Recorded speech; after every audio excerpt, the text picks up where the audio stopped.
Hi guys, I hope you're having a good week and let's start with our math problems. So, the first one says fill in the blank with greater than, less than, or equal to. They're not numbers. That's strange, isn't it? I'll teach you what these symbols mean.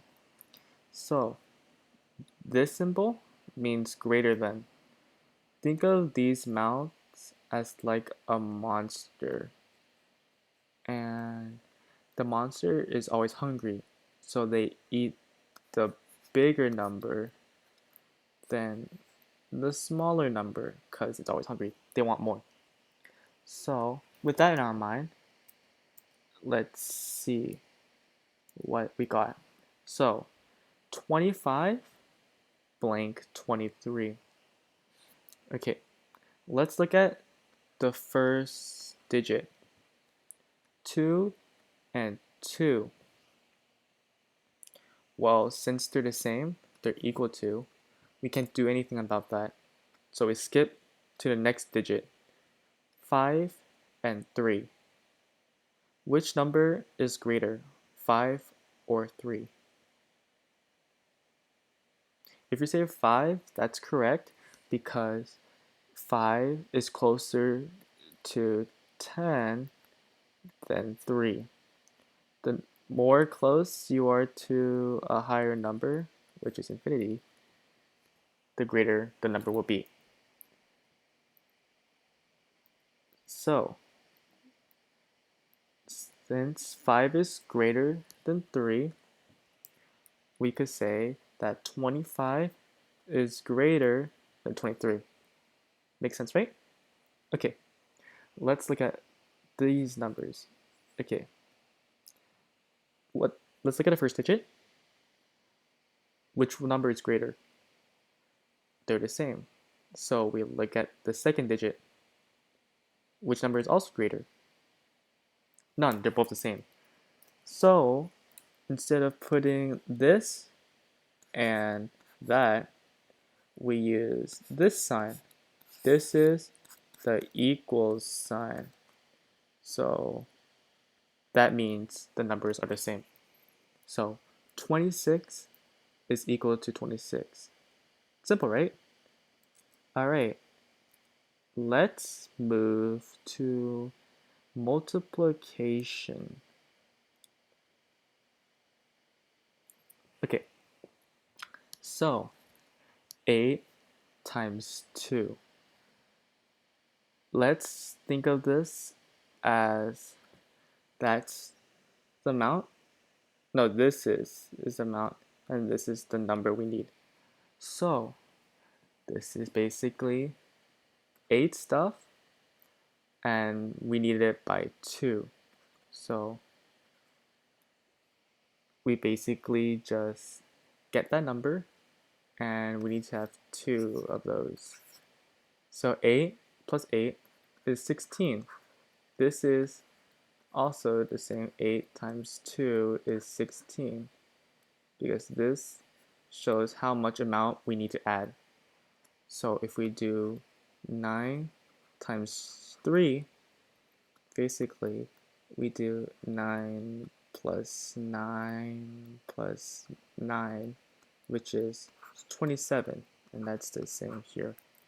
So 8 plus 8 is 16, and 8 times 2 is 16. This one, it's 6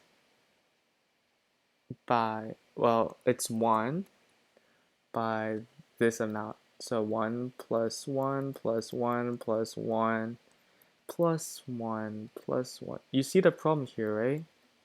The why we need multiplication is that if we constantly write an addition problem like this, it's going to be way too long and way too tiring to work. So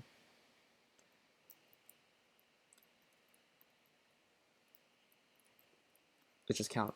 1, 2, 3, 4, 5, 6. The special property about 1 is that 1 by any number is always going to equal to this number. or by that number, by the second number basically. Okay, let's look at division now. 18 divided by 2. First, we draw this little symbol, basically called the divisor. This is going to help us divide. So we put the bigger number, let me change that to blue. So we put 18 in there. And we put the second number outside. Let's put that green. So this is basically saying how many times does 2 go into 18? So let's think. 2 times a blank number is equals to 18. We can try adding all, just try to figure it out. But it's easier if you memorize the multiplication table, which I wish I could show you, but I can't because this application doesn't work. So let's look at the first digit. How many times can 2 go into 1?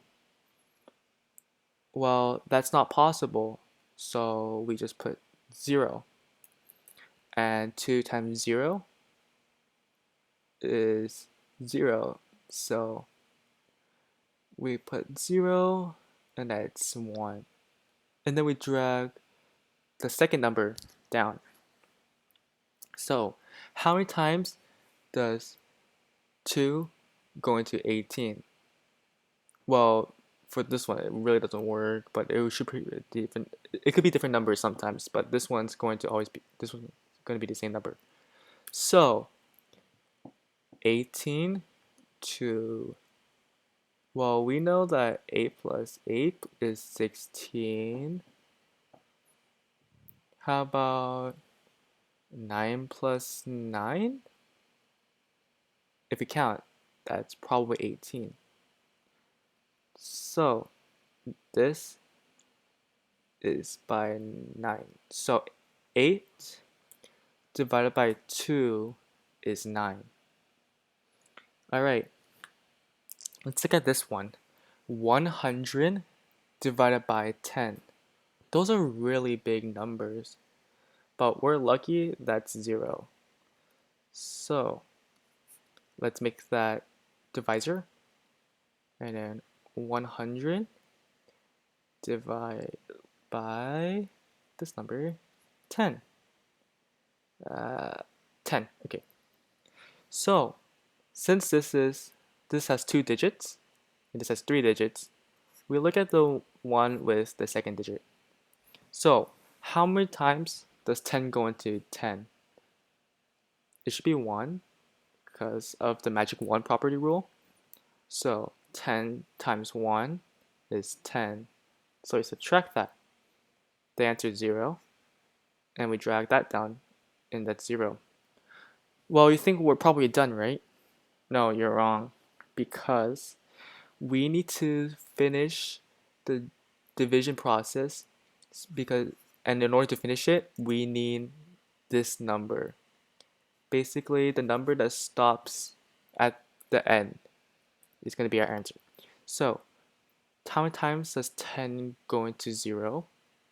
Well, 0 times any number, like 2, will always be 0. Because you're basically saying how many times can we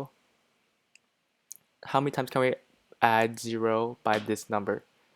So that's basically 0 plus 0. And same thing if you're going to do 0 times 3 and so on, because you're basically saying 0 plus 0 plus 0, which is always going to be 0. So 10 goes into 0 times. So the answer is 10. And there you have it. I hope this was simple. I hope it was easy. And I hope you have a good weekend. Stay safe. And see you next time. Bye.